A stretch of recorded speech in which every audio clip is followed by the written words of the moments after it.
Yeah. Hi, Jess. Hi, Brian. Some special guests. We have two. There's actually 4 of us on camera now. Woo! We are high tech. I know. Welcome to The Secret Life of Parkinsons, a podcast created by people living with Parkinson's to help break the stigma of a disease no one likes to talk about. Now, here are your hosts, Jessica Krauser and Brian Baker. So we have Allison and Steven with us. Hi, guys. Hi. And for those of you who might not know of them, which if you've been in the Parkinson's community for any amount of time, you probably already have seen their faces. Allison has started a blog called LitWithin after she was diagnosed in 2014. And she met Steven along her Parkinson's journey and along his Parkinson's journey. So did she give him Parkinson's? I don't think it's contagious. I don't know. No. So we wanted to bring them on and talk to them about, relationships with Parkinson's and what it's like to live together as a couple with Parkinson's, because, That'd almost be impossible. But somehow you guys are making it work and making it work really well. Even having DBS done together. So welcome. Thank you. Thank you so much for having us. Thank you guys for coming on. So real quick, just to start off, for those that might not know you guys that well, tell us how you met. And actually, when were you both diagnosed, and then when did you meet? So we actually noticed our first symptoms the same year, 8 months apart, same scenario. So my daughter was born in April of 2010, and that's when I noticed my first tremor. It was right around the time of her birth. And in December, 8 months later, 1,100 miles away, strangers, he was filming the birth of his son. And that's when he was shaking like a leaf. And that's what his mom said. "You're shaking like a leaf. What is wrong with you?" She said, "Hand me that camera." I was like, "Okay." So fast forward, he gets diagnosed the following year. I don't. It was actually New Year's Eve of 2014 when I was diagnosed. Oh, wow. And so my cousin and my brother called me, and they both said, "Start writing this stuff down. You could write a book." And I happened to have LitWithin at the time. And so I just... The domain, whatever. The domain. Mm-hmm. And so I just started writing this stuff down. And within 4 months, it was just... I had APDA, contacting me. Parkinson Foundation was, quickly behind them, and was on American Ninja Warrior for 2 years. So dated that entire time. And then 2 years minus 1 day, we actually got married. On her dad's ranch in Texas. Wow. That is an awesome story. So you're getting all this notoriety and you're bringing all this attention to the Parkinson's disease in the community. What do you hope to do with it all? I am just so blessed at everything that the opportunities, my soulmate and other people that are in my life because of Parkinson's, my friends, my family. I'm so blessed, and I'm honestly, truly feel like I'm the richest individual on this planet. And I've always enjoyed advocating, but now first time ever, I just want to do this, let them know that there's hope out there. There's hope out there, that just because you have Parkinson's, you can continue to live a fruitful, wonderful life. So, you guys did your DBS together. So, Steven, your neurologist recommended it, and then Allie, did your doctor? My neurologist here in North Carolina was thinking that it may be about time. He was entertaining it, but he said, "You seem to be controlling it fine with the meds." But then when I went to Allie's neurologist, I think it was on our first visit, he said, "I could definitely be a candidate for it."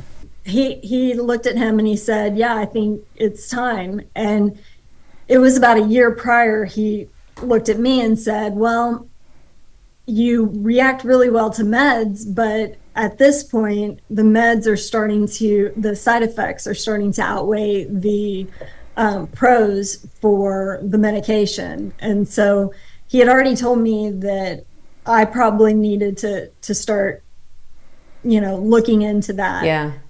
And so when he gave him the green light, I was like, okay, let's do it. We're doing it together, same time. And I had thought in my head that we'd have 2 different neurosurgeons doing it at the same time.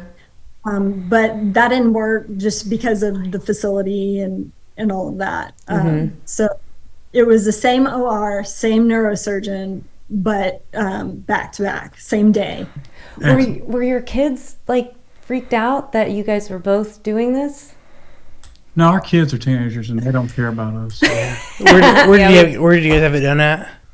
So Baylor College of Medicine's the hospital, which is Baylor St. Luke's Medical Center in Houston. But this neurosurgeon has been doing it for 10 or 15 years. He has done, hundreds of them. Yeah. And that's the important thing, is to find a place that's done a lot of them versus absolutely that. And I am a personal fan. Well, I am an employee of Baylor College of Medicine, but I became an employee after I started going there. Sorry, I had to look over at him because I can hear his stomach just rumbling, and it just distracted me totally. I can't help it. Like, geez, oh man. Sorry about that. What I'm sure you guys don't know about the procedure, though, is that normally the DBS is 2 procedures. So it's one to implant electrodes, and then they wait a week or so and put in the second one. Yeah, that's how they did his. Actually, they did mine in 3. They did the right side, left side, then they did the battery installation. Wow. And also they do it while you're awake. Were you awake at the time? On and off.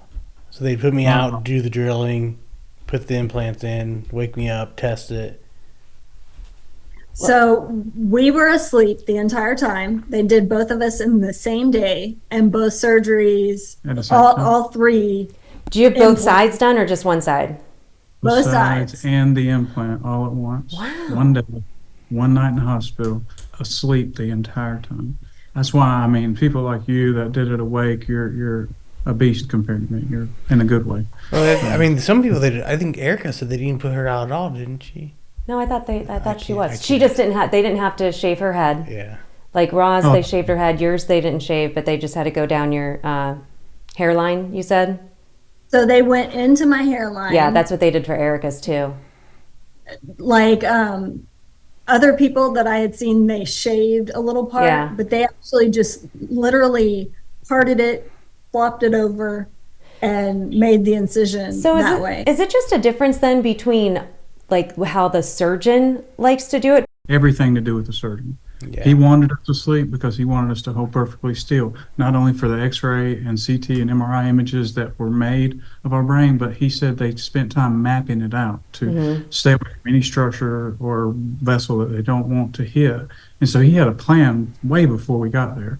So, because you guys look like great, because I know I've seen an earlier video of like a while ago of the 2 of you before all of this, and I think you were both, or one of you was like pretty dyskinetic and tremors. Yeah. So are you still on any kind of medication? So while we both got DBS, he got STN. Subnucleus. And I got GPI, which is global pedalis. So it's the same surgery, same procedure. They just target different areas in the brain. Mine was different. Most people who get STN, mine was different because my issue, while I had the tremors and all of that, I react really well to meds. So I could take meds and all my symptoms would just disappear. For me, not so much. Medicine didn't affect me as much except for the dyskinesia it would cause afterwards. And mine was very much tremor dominant. So, and mine started to get worse and worse with the dyskinesia. My big thing is cervical dystonia. And so my neck, my trap, and my shoulder were constantly locked up. Dystonia typically comes and goes. Mine is all the time. We just talked about that. Yeah, I have. I'm starting to get that. So it was becoming to the point where I had scoliosis. I've had it for 9 or 10 years. I wasn't born with it. It was really the muscles pulling my, spinal column to the side. I couldn't sleep without a certain pillow. It's like a half a neck roll.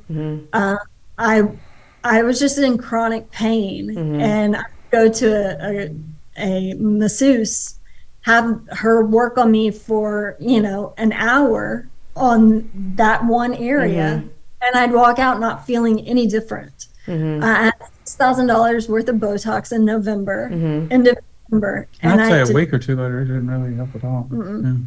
So that is why the GPI for me. So GPI. And, GPI versus STN. So what does that mean? Like, is it just like, I know you said it targets two different things. So did yours then target like a tremor or something, and yours is targeting dystonia?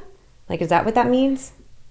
Yes, but I guess yes. But they both target the dyskinesia. So neither of us really have dyskinesia at this point. No.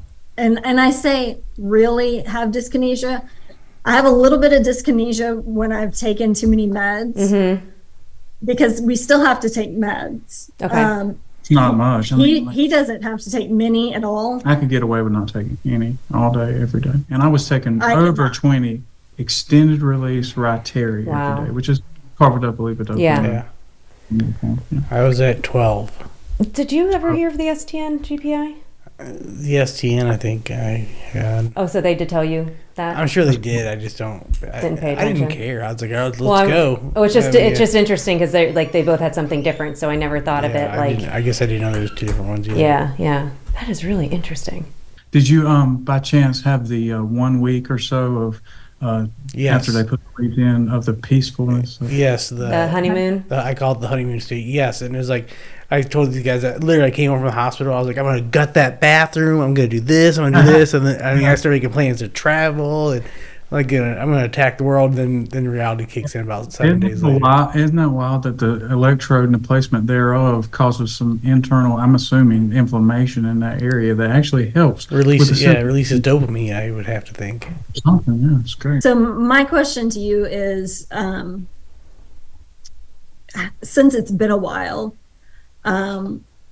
has anything, like, are we in a honeymoon state since it's only been like 2.5 months? I don't think I've. No, not compared to like where, like if you watch our podcast, like when we first started versus like where he is now, it's totally different. Yeah. And where you've been like over the past, like, I've been pretty steady. Great. Like I said, I've also, like I said, my neurologist just said, don't tell everybody. Don't tell everybody you're doing so good. Yeah, because people expect that. But I mean, to me. But I think it's also knowing your body too. Like you said, like, you know when to dial it up. So it's the same thing, like, I know when to call my neurologist to, like, I need to increase my meds. And a lot of people try and hold off on that. So it's still knowing your body to know when you have to, like, turn it up. Is that him? Okay, so he's laughing at that because I don't call the neurologist. I just up my meds. Oh, do you? Oh my God. Yeah. I mean, everybody, when you get diagnosed and you start on Cinemet, it's 325 by 100, and that's what everybody gets. It doesn't matter if you're a man, woman, child. Did they offer you a dopamine agonist at first, like Propinerol, or is it Mirabex? So my neurologist has actually been trying to get me off of an agonist. I was on a very small dosage, but I was on it up until this past summer, and that was because of the dystonia. It was the only thing that gave me a little bit of relief, and it wasn't even a whole milligram that I was taking. I was taking like a quarter of a milligram a day. Okay. And he was like, you're on such a minimal dose, it doesn't matter. Yeah. But back to what he was saying, it was such a minimal dose, but every time I tried to get off of it, it was like, you knew the world was ending, and I, was crying over nothing. And it just, it was doing more than anybody realized, myself included. Yeah. Because for like a week or so, I would go through this crash emotionally. But I got off of that this summer, and then I was able to get off the Gocovri, which is the extended amantadine. Okay. And I posted pictures of like purple arms, purple legs. I have a picture of my pinky where it's literally like white. It's almost a yellow color, cream color, because there was no blood whatsoever in it. Because of the amantadine? Because of the amantadine. Yeah. And I've still got that a little bit in my hands and my feet, but it has gone down considerably. Yeah, that's good. This is an amazing story. I absolutely love your guys' energy. I love the mission that you're on is bringing positivity to the community, and hopefully it's something that people do hear and realize that there are things that you can do, and yes, we are positive. We do. Everybody, all four of us here have bad days. It's not like we're saying that. Do we do? You have more bad days than normal. No, I'm kidding. But there's still a way to lift yourself out of that by either exercising or, being with friends or with family and just, getting through. I mean, that's.